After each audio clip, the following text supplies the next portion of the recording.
Assalamu alaikum my dear students, myself Bilal Saeed and today I am going to discuss lecture number 2 on the structure of nephron। कल हमने nephron के structure पे बात की थी जिसमें एक जनरल ओवरव्यू दिया था कि नेफ्रॉन क्या होती हैं, इनका स्ट्रक्चर क्या होता है और ये किस तरह से काम करती हैं। सो आज हम लोग बात करेंगे इसके कुछ फर्स्ट पार्ट्स के बारे में, जिसमें सबसे पहले हमारे पास आ जाता है बोमेन, कैप्सूल एंड ग्लोमेरुलस।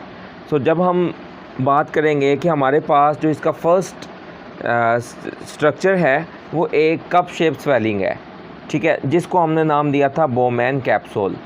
अब बोमेन कैप्सूल के जब हम लोग स्ट्रक्चर की बात करते हैं तो ये बेसिकली इसमें दो वॉल्स होती हैं जिनसे मिलके ये बना हुआ है। अब इसकी ये जो इनर वॉल्स होती हैं इनको हम लोग नाम देते हैं विजुअल वॉल, और इसकी ये जो आउटर वॉल होती है इसको हम लोग नाम देते हैं पैराइटल वॉल। अब ये जो बोमेन कैप्सूल है यहाँ इसने इंसर्कल किया हुआ होता है कुछ कैपिलरीज़ को। अब ये हमारे पास जो कैपिलरीज़ होती हैं इनको हम लोग नाम देते हैं ग्लोमेरुलस। सो ये हमारे पास है ग्लोमेरुलस। अब ये जो ग्लोमेरुलस है ये बेसिकली यानी कि एक सेट ऑफ कैपिलरीज़ है जिसको हम लोग नाम दे रहे हैं। अब इसमें बेसिकली यहाँ पे काम होना होता है फिल्ट्रेशन ऑफ ब्लड का। तो यहाँ जो ब्लड है ये प्रोवाइड किया जाता है दो आर्ट्रियूल्स, एक आर्ट्रियूल जो है वो उसको दे रहा होता है और एक आर्ट्रियूल जो इससे लेके जा रहा होता है। सो हमने कल भी इसमें बात की थी प्रीवियस लेक्चर में कि हमारे पास जो ब्लड देने वाला आर्ट्रियूल है उसको हम लोग नाम देते हैं एफरेंट आर्ट्रियूल, जो कि इसमें ब्लड जो है वो सप्लाई करता है, और इफरेंट आर्ट्रियूल जो होते हैं वो यहाँ से ब्लड जो है वो रिमूव करवाता है। अब यहाँ पे हमारे पास आलमोस्ट 50 ब्लड कैपिलरीज़ जो हैं ये मौजूद होती हैं जिनका काम इस पार्ट को ब्लड प्रोवाइड करना है। अब ये हमारे पास जो 50 ब्लड कैपिलरीज़ हैं यही मिलकर हमारा ग्लोमेरुलस बना रही हैं। अगर हम लोग इसके एरिया की बात करें तो जैसे कि आप लोग देख सकते हैं कि जो एफरेंट का हमारे पास एरिया है ये इसकी निस्बत इफरेंट की निस्बत जो है वो ज़्यादा है। हम ये भी कहते हैं कि जो इफरेंट है इसकी जो वॉल्स होती हैं उनका वो आलमोस्ट 50% जो है उनका साइज़ उनकी निस्बत एफरेंट की निस्बत कम होता है, यानी कि एफरेंट जो है वो 50% जो है वो वाइडर होती हैं।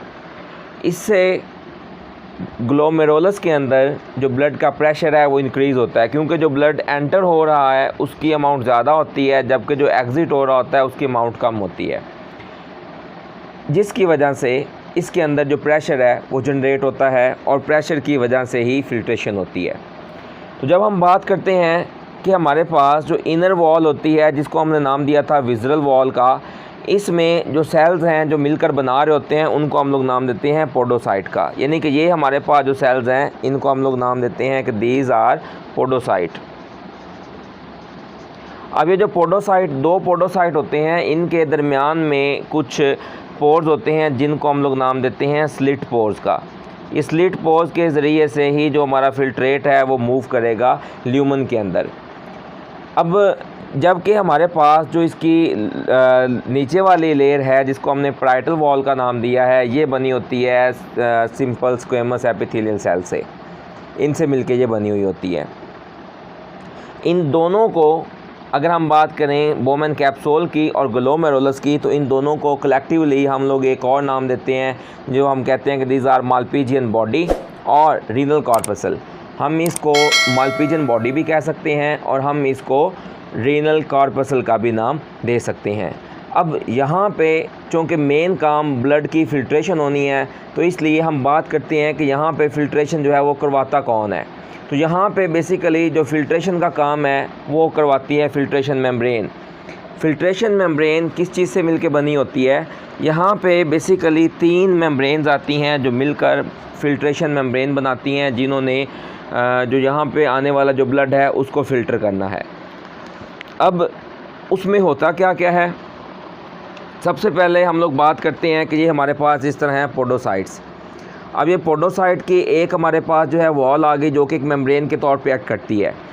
दूसरा, इसके ऊपर यहाँ पे हमारे पास एक बेसमेंट मेम्ब्रेन मौजूद होती है जिसके अंदर परफोरेशंस होती हैं। तो दूसरी हमारे पास जो लेयर आ जाती है उसको हम लोग नाम देते हैं this one is a basement membrane, जो कि यहाँ पे हमारे पास मौजूद होती है।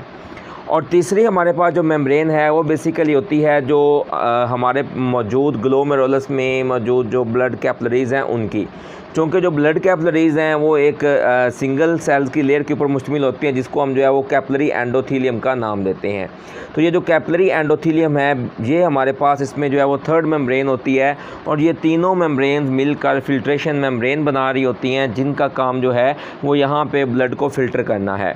इसके अंदर भी कुछ ओपनिंग और डिप्रेशन होती हैं, जिनको हम लोग जो है वो फेनेस्ट्रेट का नाम देते हैं।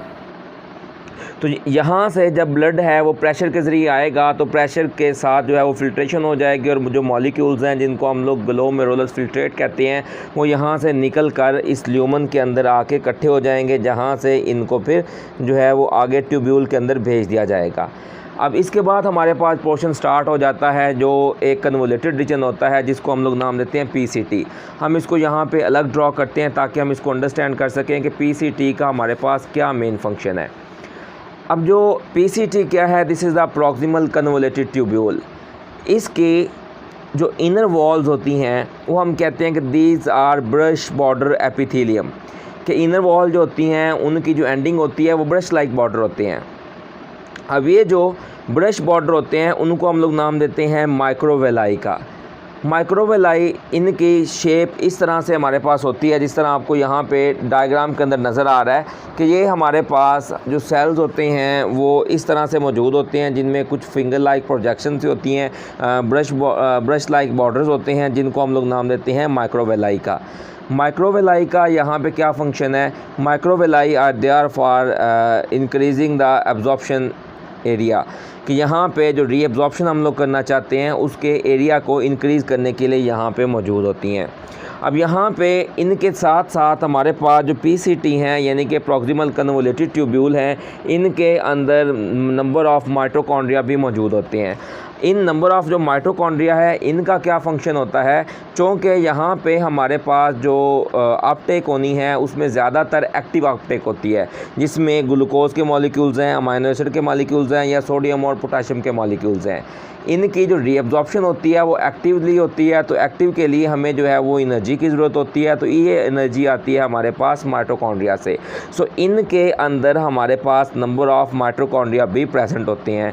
तो यहाँ बेसिकली दो मेन चीज़ें होती हैं जो हेल्प कर रही होती हैं एक्टिव ट्रांसपोर्ट, एक्टिव अपटेक के अंदर। एक माइटोकॉन्ड्रिया जो कि इसको एनर्जी प्रोवाइड करते हैं, दूसरा हमारे पास माइक्रोवेलाई होते हैं जो कि एब्जॉर्प्शन के एरिया को इंक्रीज़ करते हैं, जिसकी वजह से जो हमारे पास रीअब्जॉर्प्शन है वो ज़्यादा होती है। अब यहाँ पे रीअब्जॉर्प्शन होती किस चीज़ की है कि यहाँ पे ज़्यादातर हमारे पास जो ग्लूकोज है वो 100% ग्लूकोज और अमाइनो एसिड जो है वो रीअब्जॉर्ब कर लिया जाता है, जबकि हमारे पास सोडियम और जो पोटाशियम के आयन्स होते हैं ये ऑलमोस्ट 70 to 75% ये भी एब्जॉर्ब किए जाते हैं।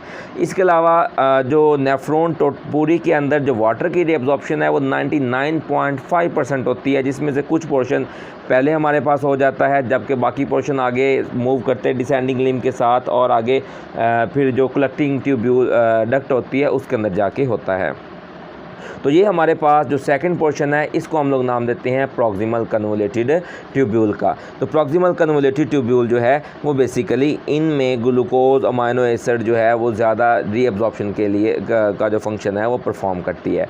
और प्रॉक्सिमल कन्वोलेटेड ट्यूब्यूल का जो लास्ट रीजन है ये कनेक्टेड होता है लूप ऑफ हेनले के साथ, जो कि दो लिम्ब पर मुश्तमिल होता है, यानी कि एक उसमें जो है वो लोअर लिम्ब होती है जिसको हम जो है वो डिसेंडिंग का नाम देते हैं, और एक हमारे पास असेंडिंग लिम्ब होती है। तो ये हमारे पास कनेक्टेड है और उसकी हम लोग बात करेंगे हमारे नेक्स्ट लेक्चर में। So thank you so much.